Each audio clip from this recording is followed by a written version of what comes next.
tahu yang pernah baca buku saya? Oh, alhamdulillah ya. Yang pernah ikut seminar saya? Oke. Yang belum pernah sama sekali, belum pernah ikut seminarnya, belum pernah baca bukunya. Oke. Yang salah masuk ruangan ada? Atau salah gitu ya. Lagi cari toilet atau nyampe di sini gitu ya. Oke, kita ada sapaan khas gitu ya, biar kita lebih semangat. Jadi kalau saya bilang selamat pagi, tolong tepuk pahanya 1 kali ya. 2 tangannya. Oke, pagi. Oke, kurang kencang. Pagi. Motion is emotion, gerakan mempengaruhi perasaan. Oke, jadi kalau disuruh bergerak, bergerak. Siap ya? Kalau saya bilang selamat pagi, tepuk pahanya 1 kali. Kalau saya bilang selamat siang, tepuk 2 kali. Siang. Kalau saya bilang selamat sore, 3 kali. Belum atuh. Semangat. Sore. Oke, kalau saya bilang selamat malam, gak usah tepuk sama sekali. Gampang dipahami? Boleh dites? Oke, pagi, malam. Nah. Oke, terus kalau saya bilang amal, jawabannya banyak. Jawabannya apa? Tangannya sambil digerakin. Ya, pastikan kiri kanannya kena. Ya. Minimal 2 orang kiri, 2 orang kanan. Oke? Amal? Kurang keluar suaranya ya. Amal? Kenapa anak kecil itu belajarnya lebih cepat ketimbang kita? Karena mereka belajarnya melakukan 2 hal. Belajarnya sambil bergerak, terus dia responsif. Ya, nah makanya 2 jam belajar nggak masalah, 3 jam belajar nggak masalah. Kita baru 40 menit tertidur, apalagi khutbah Jumat. Ya, 1/4 ketidur semuanya. Makanya dalam khutbah Jumat disampaikan tidak boleh berbicara. Karena kalau berbicara ngangguin yang tidur. Ya, nah itu ngaco itu ilmunya, oke? Jadi kita kalau ditanya tolong dijawab, boleh ya? Kalau disuruh bergerak, bergerak, boleh ya? Oke, pagi, sore, malam, pagi, amal. Oke, good, mantap ya. Kita mulai materi kita pagi hari ini tentang insya Allah tentang 7 keajaiban rezeki, tapi saya akan bawa dalam perspektif yang berbeda. Jadi teman-teman yang sudah pernah ikut, insya Allah kali ini dapat perspektif yang berbeda. Siap? Ya, kita akan bahas dalam perspektif percepatan ya, atau acceleration. Jadi kita ini dari SD sampai kuliah yang diasah itu otak kirinya. Otak apa? Kanannya kurang. Hitung-hitung, hafal-hafal kiri semuanya. Makanya yang dimuliakan, mohon maaf ya, yang dimuliakan biasanya mata pelajaran kimia, fisika, matematika, betul? Tapi kalau anak misalnya jago olahraga, nggak dianggap. Ya, jago sosiologi nggak dianggap. Betul? Jago musik nggak dianggap. Yang dianggap tuh yang kiri-kiri semuanya. Bahkan mata pelajaran yang kanan pun dibanting ke kiri. Contohnya apa? Pelajaran menggambar. Itu kan kanan, betul? Kreatif. Tahu-tahu dibanting ke kiri juga, gambarnya diatur. Gambar pemandangan diatur, betul? Kalau pemandangan di Indonesia, ada gunungnya nggak? Gunungnya berapa? Ada sawahnya? Ada jalannya? Matahari ada? Nah, sama semuanya se-Indonesia. Padahal orang Pekanbaru, orang Palembang, orang Banjarmasin gak pernah lihat gunung di sana. Adanya sungai di sana, betul? Harusnya pemandangan ya sungai bagi mereka. Tapi distandarkan se-Indonesia gambarnya gunung, gunungnya masih 2, betul? Nah, itu dikirikan semua. Pelajaran mengarang, itu kanan, kreativitas, terus dibanting juga ke kiri. Ya, gambarnya diatur, cerita juga mesti diatur. Pada suatu hari, betul? Nah, ceritanya semuanya sama, pada suatu hari semuanya. Nah, mulai sekarang kirinya dipakai, kanannya dipakai, betul? Yang masuk surga, golongan kiri, golongan kanan. Sekarang yang sebelah kanan saya yang mana ini? Hah? Yang ini atau yang ini? Ya udah, ini kanan semuanya. Amin, masuk surga.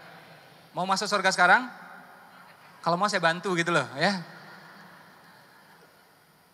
Golongan kanan yang masuk surga. Nabi juga bilang mulailah dengan yang kanan, mulailah dengan yang kanan, mulailah dengan yang baik-baik. Oke? Mulailah dengan langkah kanan, tangan kanan dan seterusnya. Saya buka juga Al-Qur'an, ternyata Nabi Musa menerima wahyu dari sebelah kanan. Luar biasa kanan itu. Makanya orang Padang punya istilah langkah suwo. Ada orang Padang di sini? Nah, ada istilahnya langkah suwo, langkah kanan. Pas timingnya, langkah suwo, langkah kanan. Orang Padang tuh di mana-mana ada, betul? Kalau nggak ada, sebentar lagi bakal ada dia, ya. Bahkan kalau bersaing bisnis sama orang Chinese gitu ya, itu orang Padang selalu 1 langkah di depan. Ya, orang Chinese buka ruko, dia buka lapak di depan. Ya, nah, satu langkah di depan. Ya, luar biasa itu. Ibu saya Padang, bapak saya Jawa, istri saya Kalimantan. Jadi kalau ditanya orang, Mas Ipo orang apa? Orang baik-baik, alhamdulillah ya. Nah, kalau kiri itu hobinya ngitung-hitung, hafal-hafal. Apa aja dihitung sama dia. Ya, makanya kita lambat suksesnya. Nah, kalau kanan yang berikutnya imajinatif, impiannya besar, targetnya besar. Saya selalu mengatakan, kalau kita bercita-cita besar, berarti kita percaya bahwa Allah Maha Besar. Kalau kita bercita-cita kaya, berarti kita percaya bahwa Allah Maha Kaya. Betul? Bagi Allah tuh sama gampangnya. Menghadirkan sebuah rumah kecil atau rumah mewah sama gampangnya. Betul? Menghadirkan sebuah Avanza atau Alphard sama gampangnya. Betul? Menghadirkan sebuah motor atau CR-V sama gampangnya, betul? Nah, jadi mulai sekarang impiannya yang besar. Pengen bangun apa? Bukan sekedar rumah pribadi. Pengen apa? Rumah tahfiz juga, betul? Pesantren juga, masjid juga, dan macam-macam semuanya. Minimal kalau gagal pun jadi doa, betul? Jadi doa, jadi amal. Seolah-olah sudah terbangun masjidnya, sudah terbangun pesantrennya. Jadi mulai sekarang impiannya mesti besar, targetnya mesti besar. Dan menurut penelitian, orang kalau impiannya besar cenderung lebih panjang umur. Lebih panjang apa? Ini menurut penelitian, jurnal psikologi penelitian terhadap 6.000 responden selama 14 tahun penelitian. Jadi kalau Anda tidak setuju, silahkan bikin penelitian lebih lama. Ya, saya tunggu 7 tahun kemudian. Ya, nah itu penelitiannya 14 tahun, berarti saya tunggu 15 tahun lah penelitiannya. Oke? Nah jadi mulai sekarang pasang impian yang besar, target yang besar. Karena kita percaya bahwa Tuhan kita maha besar. Betul? Jadi kalaupun kita mapan finansial bukan buat diri kita saja. Betul? Tapi bisa menaungi banyak orang, banyak hal. Umar bin Khattab itu kalau buat dirinya sangat-sangat sederhana. Betul? Bajunya sederhana, nggak sampai 5 lembar. Makanannya lauk cuma 1. Walaupun 2 lauk pun halal, 3 lauk pun halal. Tapi dia cuma 1. Betul? Waktu dia masuk ke Palestina juga ya itu ontanya cuma 1 aja walaupun yang berangkat berdua. Tapi dari segi finansial dia sebenarnya sangat-sangat kuat, sangat-sangat kaya. Baca buku Fikih Ekonomi Umar ya, karangan Dr. Jaribah, seorang dokter dari Mekah, disampaikan di sana bahwa Umar itu ketika meninggal mewariskan 70.000 unit properti, 70.000 unit ladang. Kalau kita propertinya berapa? 1, KPR 10 tahun, betul? Nunggak berkali-kali ya. Nah, kita sama teroris nggak takut, sama cicilan baru takut ya. Karena teror pasti berlalu, cicilan belum tentu ya. Nah, ganteng nggak jaminan ya, cantik nggak jaminan, sertifikat tanah baru bisa jadi. Nah, ketawa lagi ya. Nah, kayaknya ketawanya penghayatan gitu ya. Nah, iya cicilan itu wah luar biasa gitu ya. Nah, jadi kayanya itu kalaupun kita niatkan untuk mapan finansial, kuat finansial bukan buat diri kita saja. Ya, kaya hati penting, tapi kaya harta insya Allah juga penting. Masjid bisa terbangun, panti asuhan bisa tersantuni, ya dan macam-macam semuanya. Sekarang kita dengar ada banjir di Bangka, betul? Ada lagi banjir di beberapa daerah yang lainnya. Itu kita mau bantu. Kalau kitanya pas-pasan juga susah. Kita lagi dililit utang juga susah. Tapi kalau kita sudah beres dengan diri kita, insya Allah bantu kemana-mana gampang. Betul? Betul nggak ini? Pagi? Kalau pagi tepuknya berapa kali pahanya? Oke, pagi? Siang? Oke, masih di sini rupanya ya, alhamdulillah. Kadang-kadang ada orang badannya di sini ya, tapi pikirannya nggak di sini.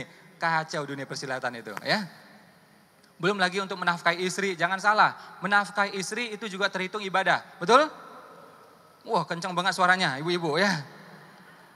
Ini beneran ya, apalagi Anda mau berdebat sama istri, nggak bakal menang, percaya sama saya. Berdebat sama wanita nggak bakal menang, betul? Nah itu lagi. Berdebat sama wanita itu kayak install software, tau nggak? Kan banyak pertanyaannya itu, betul? Kita kan malas baca, akhirnya bilang apa? Oke, agree ya, selesai semuanya ya. Kalau nggak bisa proceed ya, nggak bisa proses. Jadi ya udahlah demi bisa proceed, bisa proses, akhirnya bilang oke aja.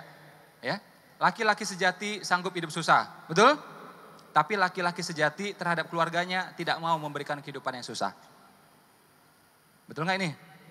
Nggak usah tersinggung, bilang amin aja, berubah gitu ya. Ini tersinggung gitu. Ya, tersinggung nggak nambah saldo, betul? Nah, tapi kalau kita berdoa, berikhtiar, insya Allah bisa berubah nasibnya, nambah saldonya, amin. Ya, jadi kita berikan penghidupan yang lebih baik buat diri kita, buat keluarga kita, oke? Buat keluarga besar kita, buat umat dan macam-macam semuanya. Dan satu hal yang orang jarang paham, Anda boleh berdebat macam-macam. Tapi kalau kita miskin, bangsa kita miskin, umat kita miskin, kita diatur sama yang lain, betul? Terjadi sekarang? Jadi, media orang lain yang menguasai, properti orang lain yang menguasai, bisnis orang lain yang menguasai. Anda diatur sama dia. Makanya Nabi bilang sebaik-baiknya harta berada di tangan orang beriman, betul? Dan begitu saya buka di Al-Quran hukum waris, saya kaget luar biasa. Pernah baca hukum waris?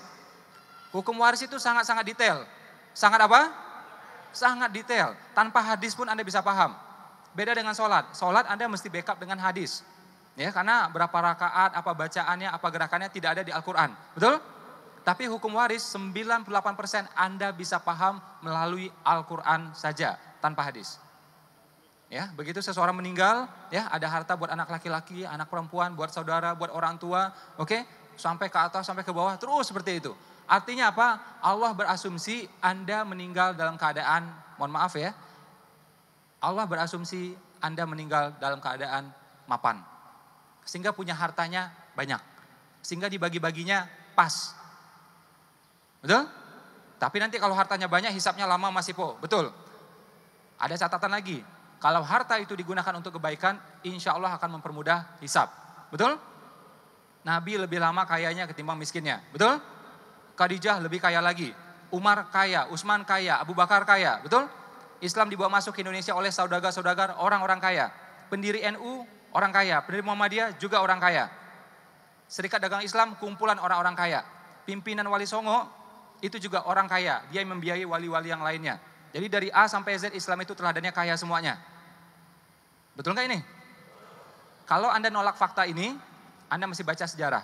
Dan kalau Anda bantah-bantah di sini, Anda semakin sulit kayaknya. Terserah Anda, it's choice. Itu namanya mental block. Ada orang bilang, ini kue enak, Anda ngotot, ini nggak enak. Berarti sampai kapanpun Anda nggak bakal coba tuh kue. Selesai. Oke? Jadi saran saya daripada tersinggung, mending bilang amin. Betul? Demi keluargamu, demi agamamu, demi bangsamu. Betul? Coba bayangkan ya, kalau Indonesia negara yang maju, ya, kalau Indonesia negara yang maju, kita ngomong apa aja didengerin orang. Betul? Kata-kata kita di Facebook dikutip orang. Seorang netizen dari Indonesia dikutip orang. Tapi kalau kita negara, ya kayak sekarang ini, ya, kita yang ngutip-ngutip kata-kata orang yang dari negara maju. Dari Eropa, dari Amerika, dari Arab, dan seterusnya. Betul? Penting menjadi maju. Kalau Anda maju, Anda kuat, itu menjadi syiar bagi yang lain. Betul nggak ini? Nah caranya gimana? Caranya ada dua, bisnis dan atau investasi. Bagi pengusaha, ya udah bisnis. Bagi teman-teman yang karyawan, investasi. Investasi pada tanah boleh, pada emas boleh, silakan. Yang penting dimulai. Nah itu wasilahnya. Nabi berbisnis, Khadijah investasi. Kita lihat cash flow quadrant juga ya, itu Robert Kiyosaki menyampaikan yang kanan itu kaya gitu ya, ngapain mereka bisnis dan investasi, betul? Bill Gates terkaya nomor 1, ngapain dia bisnis? Warren Buffett ngapain dia investasi, bisnis dan investasi, nggak ada cara lain. Ada cara ketiga tapi rada susah, apa itu? Menemukan harta karun. Nah ini rada susah. Saran saya teman-teman kalau ketemu harta karun harus lakukan satu hal, hati-hati. Apa itu? Ajak-ajak saya, ya. Nah, betul ini. Nah, nanti saya kasih nomor teleponnya, ya. Nah, itu rada susah. Cara berikutnya apa? Menikahi orang kaya. Ini juga susah. Apalagi tampang kita pas-pasan, betul? Amal kita juga pas-pasan. Ngapain orang kaya mau sama kita, betul? Nah, cara yang lebih masuk akal saya sarankan adalah bisnis atau investasi. Ya, minimal jadi sunnah Nabi, betul? 9 dari 10 bagian kehidupan adanya pada perniagaan, adanya pada bisnis, betul? Jadi 90% uang itu, rezeki itu ada pada pengusaha. Makanya ini disebut dengan hukum Pareto. Kalau Pareto 80-20, kalau Nabi mengatakan 90-10. Kalau terlihat zaman sekarang, omongan Nabi lebih benar. Bahwa 90% uang itu berada pada 10% orang. Bukan 80-20. Luar biasa prediksi Nabi. Kalau Nabi sudah ngomong pasti benar, betul? Saya berapa hari yang lalu kaget luar biasa, ternyata Nabi itu six pack. Ya, Six pack, kaget saya. Ada 2 hadis Tabrani coba. Ya, perutnya rata dengan dadanya. Kalau kita juga rata-rata lemak, betul? Rukuknya lama, sujudnya lama, bergeraknya selalu. Oke? Terus sering puasa, gimana nggak six pack coba? Ya, beda sama kita, diem lama-lama ketiduran gitu ya. Nah, saya langsung lihat, wah kalau saya ini masih jauh dari Nabi gitu ya. Kalau Nabi kan posturnya mantap gitu. Mungkin kayak Pak Sandiaga Uno, kayak Agim mah itu six pack beneran gitu ya. Kalau saya masih agak kurus lah gitu ya. Nah jadi kalau Nabi sudah ngomong insya Allah pasti benar. Ya, insya Allah pasti benar. Jadi kita nggak perlu mikir-mikir lagi. Bisnis dan atau investasi. Teman-teman kita yang Chinese, mereka melakukan sunnah ini. Ya, rata-rata teman kita yang Chinese itu mereka bisnis, betul? Dan bisnisnya sejak kecil, betul? Ikut pamannya, betul? Itulah yang dilakukan Nabi, itulah yang dilakukan oleh teman-teman kita yang Chinese. Jadi yang muslimnya itu banyak yang nggak belajar. Ya. Oh, bapakku miskin, ya udah makanya cari paman. Paman kita yang kaya gitu, belajar sama dia. Pamanku juga miskin, dia cari orang lain. Belajar langsung sama dia.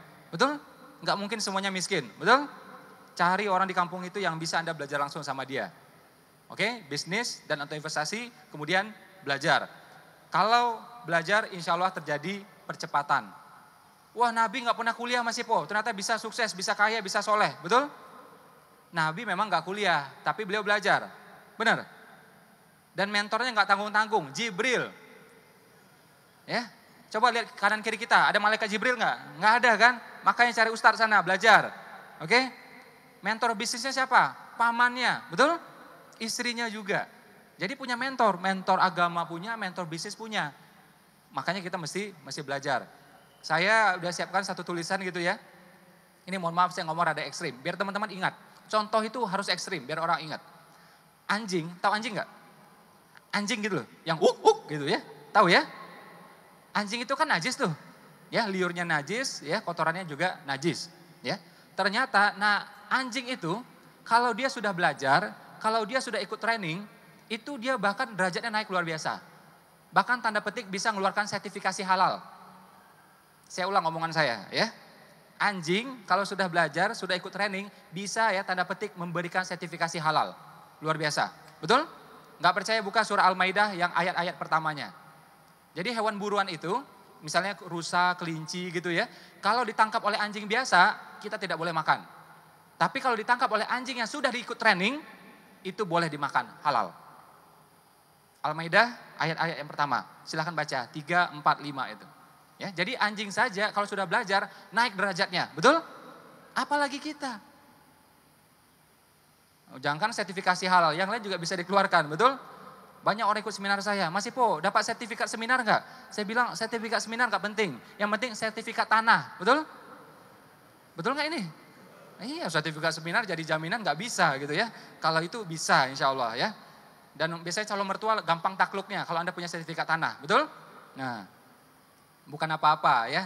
Ini juga saya bilang sama laki-laki.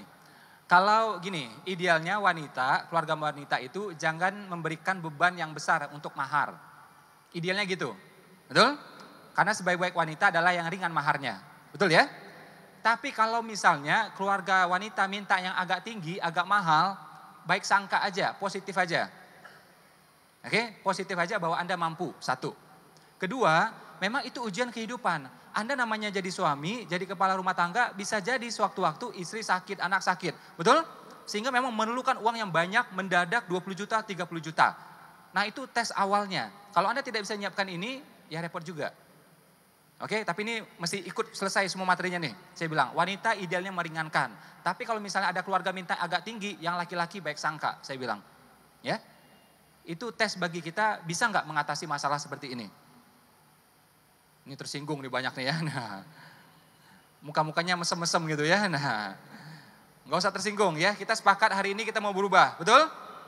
Kita ketemu 3 narasumber hari ini, saya, terus nanti Pak Sandiaga Uno, terus AA gitu ya, insya Allah kalau kita praktek semuanya insya Allah perubahan.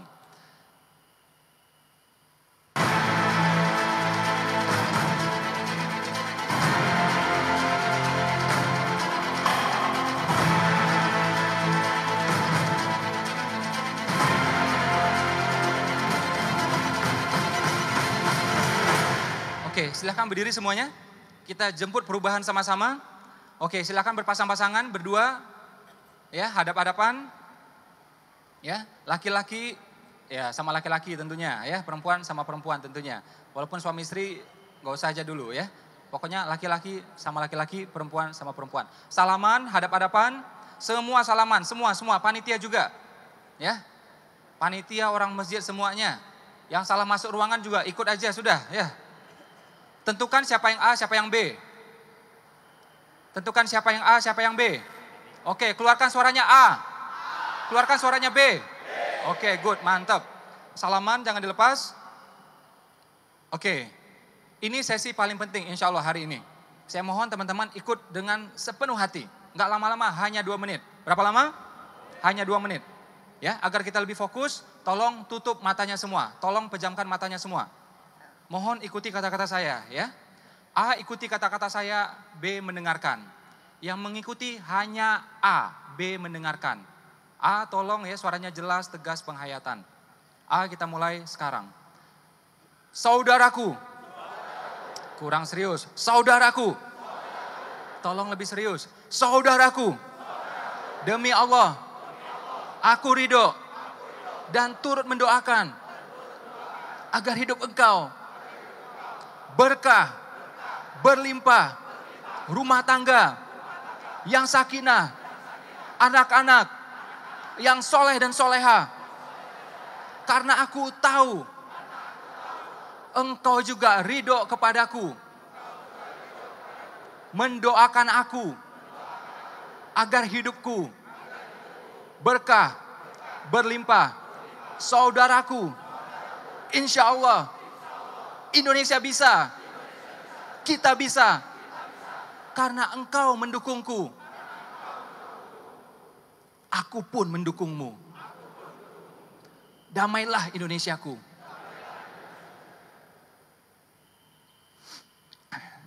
Ya, masih ditutup matanya, masih dipejam matanya. Sekarang gantian, B ikuti kata saya, A mendengarkan. Ya, B ikuti kata-kata saya, A mendengarkan.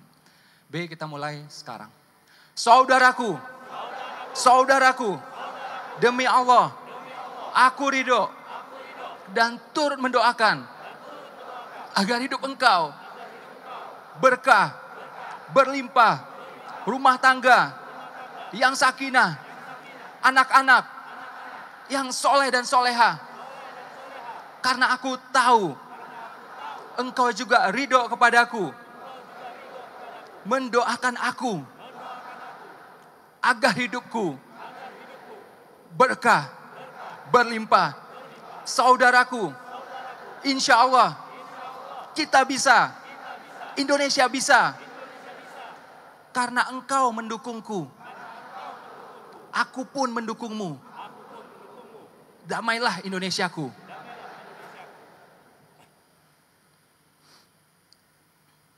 Silahkan dipeluk temannya.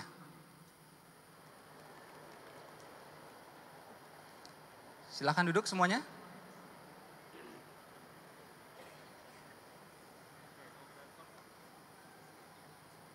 Apa yang terasa? Jujur ya, saya tanya, siapa yang sempat ya merinding luar biasa? Siapa yang sempat meneteskan air mata? Kenapa? Efek dari saling mendoakan, saling ridho, saling ikhlas. Bukan orang lain yang menghalangi rezeki kita. Tapi karena kita tidak ridho terhadap rezeki orang lain, itu yang menghalangi rezeki kita. Jadi siapapun yang dapat nikmat, kita mestinya ikut senang, betul? Teman kita pakai mobil bagus, kita senang. Dia pakai CR-V, pakai Fortuner, dia pakai Pajero, ya, pakai apa aja, kita senang. Pakai Ford, kita senang, ya. Jangan sampai teman kita dapat nikmat, kita yang gerundal dalam hati, dengki dalam hati. Kalau dengki menutupi potensi, menutupi rezeki, bahkan merusak lambung, merusak pankreas, ya, bikin sel-sel tubuh menua. Nah, makanya orang yang lapang hatinya biasanya cenderung awet muda, betul? Cenderung awet muda. Ya. Saya alhamdulillah hari ini ada ibu saya, ada mertua saya, ya. Ibu saya tuh sekarang umurnya 71 tahun, ya. Ya masih muda lah ya, alhamdulillah ya. Lari-lari masih bisa gitu ya. Naik-naik gunung juga masih bisa. Ini beneran ini ya. Jadi mulai sekarang siapapun yang dapat sesuatu kita turut senang. itu doa bagi kita agar mendapatkan hal yang sama. Setuju ini? Kalau setuju saya lanjut nih. Setuju? Pagi? Pagi? Amal? Oke, good. Mantap semuanya ya. Kalau gini saya sanggup sampai sore nih. Boleh kita sampai sore? Sayang pegel ya. Ada juga amal-amal yang terkait rezeki gitu ya. Seperti umroh gitu ya. Silahkan teman-teman ya niatkan untuk berumroh. Ya, jadi teman-teman di sini dan pemirsa TV One, kita akan masuk pada ilmu namanya penyelarasan impian, penyelarasan visi. Kalau bahasa canggihnya vision alignment. Kalau bahasa saya sepasang bidadari. Sepasang apa? Bidadari pertama siapa? Bidadari pertama adalah ibu kita. Ya. Dalam konteks luas orang tua dan mertua. Bidadari yang berikutnya siapa? Istri kita. Ya, jadi orang tua dan istri. Ini pastikan selaras semuanya. Pastikan apa? Pastikan apa? Kalau selaras percepatan, gak selaras perlambatan. Ini hukum alamnya. Jadi kalau kita selaras, misal nih, kita pengen bekerja di perusahaan A, perusahaan B. Orang tua mendukung, pasti lancar itu. Kita pengen merantau ke kota A, kota B. Ya, istri mendukung, orang tua mendukung. Lancar insya Allah. Betapa banyak orang ya pengen nikah, orang tua tidak meridoi, akhirnya susah pernikahannya. Ada yang seperti itu? Banyak. Ya, jadi pastikan orang tua, mertua dan pasangan ini selaras impiannya dengan kita. Pengen haji sama-sama niatnya. Oke, pengen mobil, pengen rumah sama-sama juga niatnya. Betul? Kita pengen kaya, kita pengen mapan. Istri nggak mau kaya, susah itu kayaknya. Istrinya bilang, wah udahlah nggak usah lah. Ini kayaknya bakalan repot ntar ini ya. Nah, itu yang tertawa itu kayaknya testimoni ya, pengalaman pribadi gitu ya. Nah. Jadi pastikan selaras. Apa saja, misalnya teman-teman juga punya target di kantor. Di kantor ditaruh target. Tahun ini kita mesti mencapai 200 miliar misalnya, kerja di BUMN. Oke? Nah, pastikan yang target di kantor itu bilang ke rumah, bilang ke orang tua, bilang ke mertua, bilang ke istri. Menjadi doa sama-sama. Aku di kantor targetnya sekian. Mama doakan ya, papa doakan ya, kamu doakan ya. Betul? Insya Allah percepatan. Jadi kita punya pasukan lebih banyak. Orang lain berjuang cuma sendiri. Kita beda, ada orang tua, ada mertua, ada pasangan. Betul? Jadi pasukan kita lebih banyak, senjata kita lebih banyak. Insya Allah menang. Kalau selaras percepatan, enggak selaras perlambatan. Kalau selaras apa? Kalau enggak selaras perlambatan. Negeri ini salah satu sebabnya kenapa sulit majunya, karena kita semuanya enggak selaras. Ya, konflik terus seperti itu. Oke, akhirnya tarik-tarikan terus. Kayak tari poco-poco, betul? Maju 2 langkah, mundur 2 langkah. Gitu terus. Tapi kalau kita selaras insya Allah percepatan. Indonesia ini punya apapun ya untuk menjadi negara adidaya, kita punya semuanya. Beneran. Makanya Pak Sandiaga bilang Indonesia setara dengan yang lainnya. Insya Allah kedepannya berdaya, menjadi adidaya beneran. Kita punya semuanya.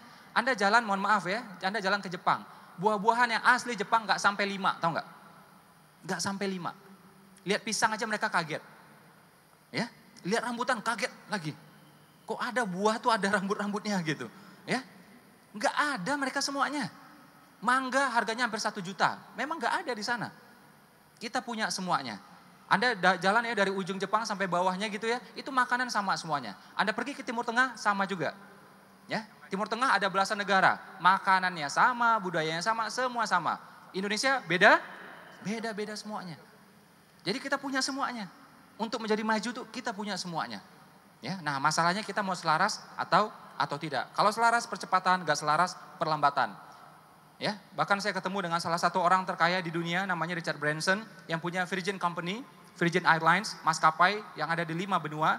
Dia masuk dalam 500 orang terkaya di dunia menurut Forbes. Kalau kita masuk urutan enggak?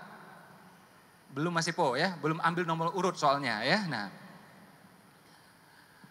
dia masuk urutan ya. Kalau kita Jakarta masuk, kalau dia kan dunia, kalau kita Jakarta masuk enggak? Kecamatan masuk?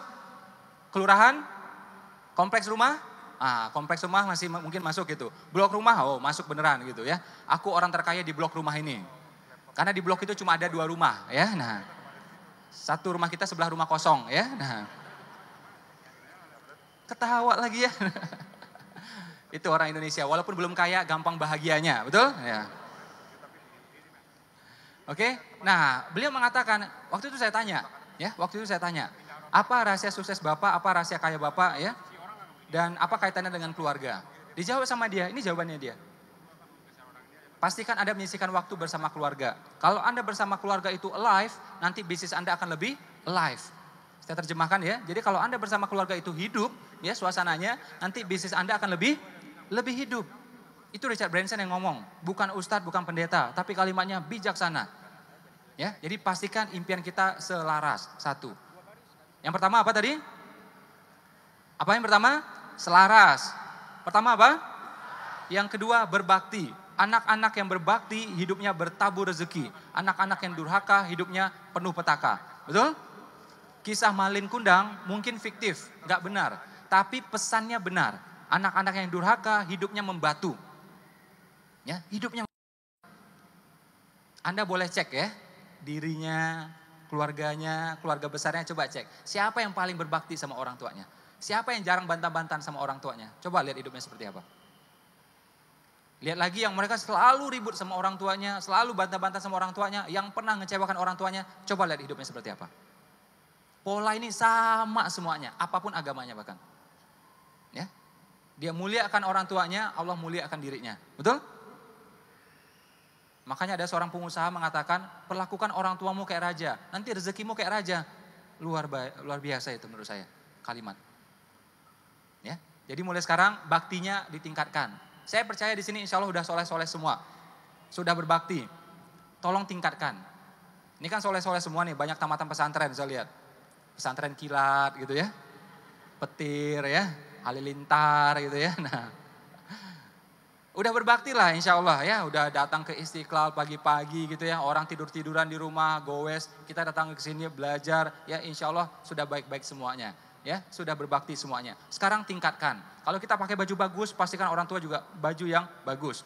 Kita jalan ke Lombok, ke Bali, pastikan orang tua juga ikut jalan ke Lombok, ke Bali. Ya kita masuk restoran terkenal, pastikan orang tua juga masuk ke sana makan yang sama. Jangan sampai kita makannya enak, jalan-jalan, orang tua masih di kampung pakai baju lusuh, ya kendaraan gak punya dan macam-macam semuanya. Dan mohon maaf banyak juga yang memperlakukan orang tuanya, ya ini mohon maaf seperti pembantu. Ngurusin anaknya dari pagi sampai malam.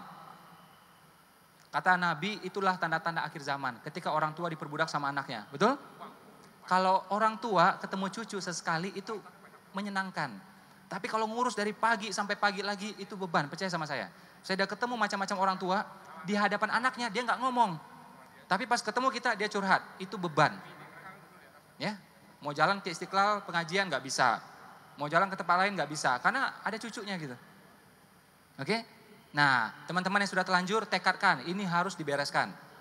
Yang dikasih amanah dari Allah itu ya ke kita, bukan orang tua kita lagi. Kita yang mesti bertanggung jawab dunia akhiratnya, semuanya. Ya, ini sekali lagi, saya datang ke sini untuk bawa perubahan insya Allah. Saya nggak peduli orang tersinggung atau tidak. Kita sepakat pengen perubahan, betul? Muliakan orang tua kita. Ya, nggak usah tersinggung-tersinggungan. Oke? Misal Anda jalan, pengen jalan-jalan katakanlah ke Lombok. Habis ya biaya misalnya 1 juta. Ya habis sudah. Pertanyaan saya, pengen nggak duitnya balik? Pengen nggak duitnya balik? Gampang, ajak orang tuanya, berangkat. Habis 3 juta, betul? Tapi insya Allah uangnya balik lagi semuanya. Itu logikanya. Oke? Anda pergi ke mall, beli baju baru, habis berapa? 200 ribu. Habis duitnya? Habis duitnya. Gimana caranya biar balik duitnya? Ajak orang tuanya. Oke? Kita beli, orang tua juga beli. Duitnya balik? Balik. Ini pakai otak kiri, nggak ketelan ini. Otak kiri itu pengennya rasional, masuk akal, makanya hidupnya makin susah jadinya. Ya, saking rasionalnya dia. Oke? Nah, berbakti mengundang rezeki, durhaka mengundang petaka. Ya, jadi yang sudah berbakti tingkatkan. Dengan apa? Dengan uang iya, dengan waktu iya, dengan perhatian iya, dengan doa iya, dengan semuanya. Kalau orang tua sudah meninggal, gimana caranya? Kayak ayah saya sudah meninggal, gimana cara saya berbakti? Doa, betul? Apalagi silaturahim dengan kerabatnya, betul? Apalagi banyak-banyak berbuat baik. Kita sekarang di sini belajar nuntut ilmu ya, menjadi mungkin di masjid ini, mungkin juga di rumah sebagai pemirsa TV One gitu ya. Kita belajar di sini, kira-kira dapat pahala nggak? Kira-kira lah, kalau pasti kan kita nggak tahu. Kira-kira dapat? Orang tua yang sudah meninggal dapat nggak? Dapat, itu namanya amal jariah.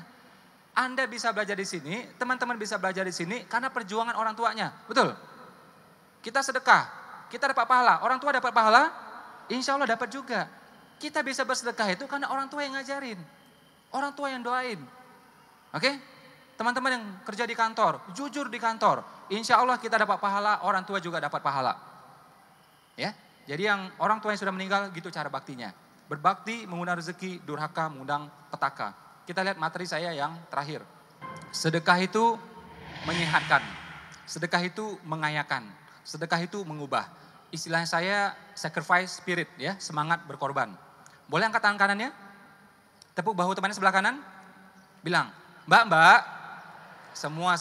Mbak, Mas, sedekah itu menyehatkan, mengayakan, mengubah. Oke, angkat tangan kirinya. Tepuk bahu temannya sebelah kiri. Mas, Mbak, aku sudah tahu. Barusan dengar. Jangan tepuk-tepuk lagi. Oke. Kayak Pak Sandiaga Uno ya, itu sambil berlari, sambil berbagi. Sekian kilometer, sedekah. Sekian kilometer, sedekah. Luar biasa konsepnya. Ya, akhirnya menjadi inspirasi bagi orang luar juga. Ya. Sedekah itu, walaupun gini ya, yang mengayakan cuma Allah. Ini cuma wasilah saja. Ya, ini cuma wasilah saja. Terbukti orang yang rajin berbagi, apapun agamanya itu makin sukses, makin kaya. Bill Gates ya itu donasi sampai 50% tetap terkaya. Tetap terkaya sampai sekarang. Karena apa? Kalau kita berbagi itu menyehatkan. Endorfin dalam tubuh meningkat, serotonin meningkat, dopamin meningkat. Makanya menyehatkan. Makanya juga Nabi pernah bilang, obati penyakitmu dengan sedekah. Sedekah itu insya Allah menyehatkan. Ya.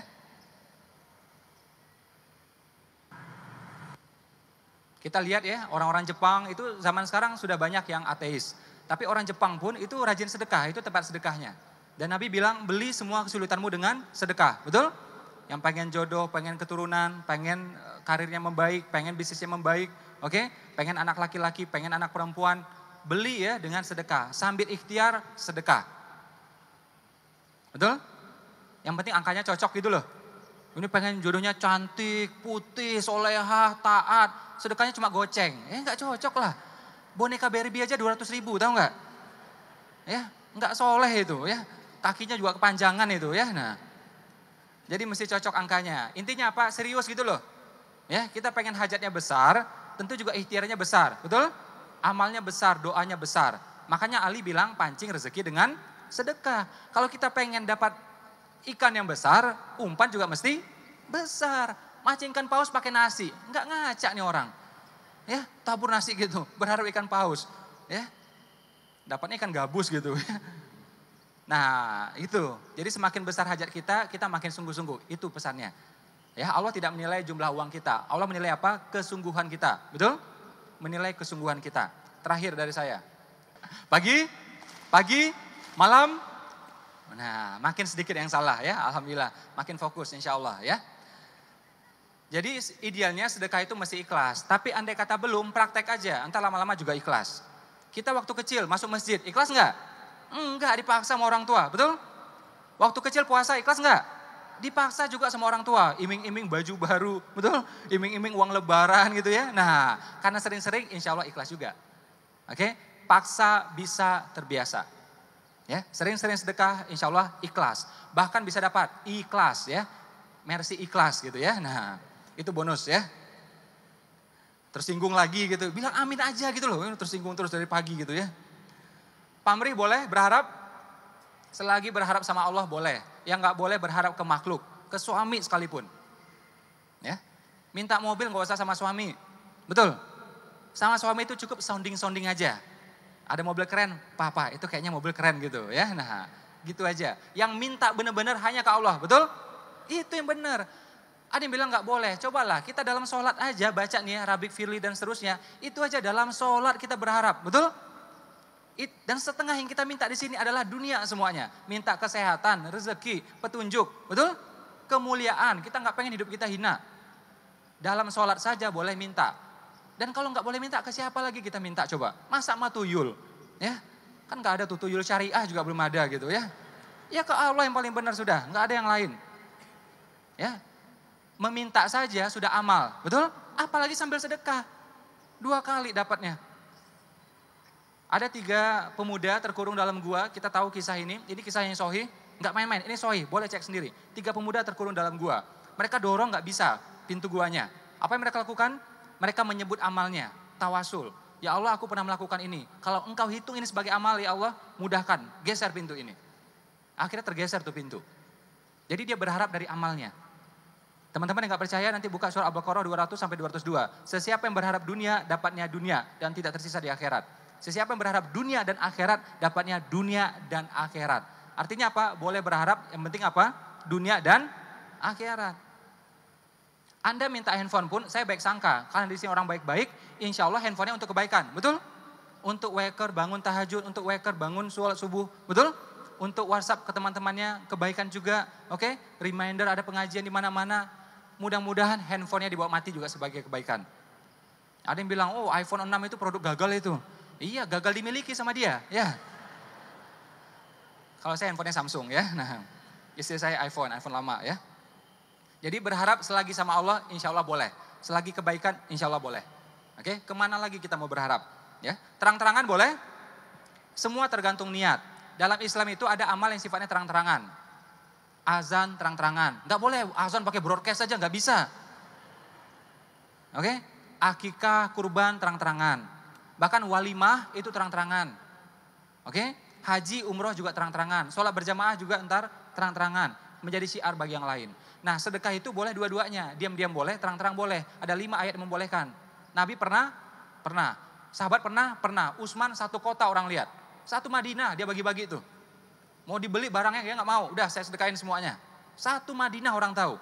Apakah berani kita bilang Utsman pencitraan? Utsman ria gitu. Utsman itu 2 anak Nabi dinikahin sama dia, tahu nggak? Kita anak tetangga aja nggak berhasil, ya gaya-gaya lagi ya. Makanya saya bingung tuh sama orang yang memuliakan Ali terus dia maki-maki Utsman. Dia bilang Ali lebih mulia, ya. Kenapa Ali lebih mulia? Alul bait katanya, keluarga Nabi, menantu Nabi. Saya bilang Utsman jadi menantu 2 kali, tahu nggak? Ya. Dan Ali itu menantu Nabi. Abu Bakar mertua Nabi, betul? Nah, kalau mertua bisa ngomel-ngomel ke menantu gitu ya. Ada saja ya. Jadi diam-diam boleh, terang-terang boleh. Yang penting niat terjaga. Kalau terang-terangan menjadi syiar, motivasi, inspirasi bagi yang lain. Menjadi uswatun hasanah bagi orang lain. Contoh yang baik. Juga kalau kita sebutkan, kalau niatnya benar, ya kalau niatnya benar bisa menjadi tahadus bin nikmah. Ya alhamdulillah sejak saya rutin duha, rutin sedekah, ini urusan di kantor jadi gampang. Nah itu menjadi inspirasi bagi dia. Karena contohnya langsung depan mata dia. Nikmat dari Allah yang kita sebutkan ke dia. Insya Allah boleh. Ujung-ujungnya balik ke niat, betul? Jadi diam-diam boleh, terang-terang boleh. Yang nggak boleh apa? Diam-diam nggak sedekah. Itu aja. Kotaknya lewat dia pura-pura zikir gitu ya. Nah ini banyak itu. Pakai ketawa lagi, nah itu. Kayaknya ketawanya penghayatan gitu ya. Berapa persen idealnya sedekah kita? Saran saya minimal, kalau pengen perubahan 15% minimal. Lebih banyak tentu lebih baik. Tapi minimal itu 15%. Berapa persen? Terus sesekali mesti berani sedekah yang ekstrim. Sedekah yang apa? Agar berubahnya juga ekstrim. Contoh, punya 2 handphone, 1 sedekahin. Punya 2 motor, 1 sedekahin. Oke? Punya mobil juga. Karpet masjid, ya jangan ya. Masa karpet masjid disedekahin? Bukan punya situ ya. Nah, apa yang berat bagi kita? Termasuk juga mbak-mbak, ibu-ibu, punya kalung, punya hunting. Buat apa? Istri saya pakai kalung, pakai hunting, nggak ada kok. Nggak ada, dilepas saja semuanya. Kalung nggak kelihatan, betul? Anda keluarin juga nggak kelihatan, aneh gitu. Anda taruh di kepala lebih aneh lagi, ya. Udah lepasin aja. Harta kalau nggak ada hisab, nggak ada manfaatnya, hisabnya lama. Mending sedekahin aja. Jadi apa itu sedekah ekstrim? Apa yang berat bagi kita? Sampai lutut menggigil, ya badan itu gemetar, jantung degup-degup, mata berkaca-kaca. Itu ekstrim. Kalau berat nanti balasannya dahsyat.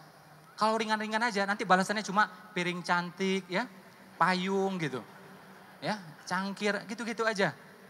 Kalau berat, balasannya dahsyat. Yakin?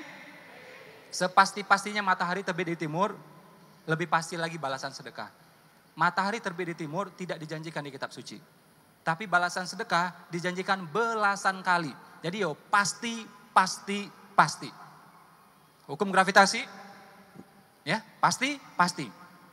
Tapi balasan sedekah jauh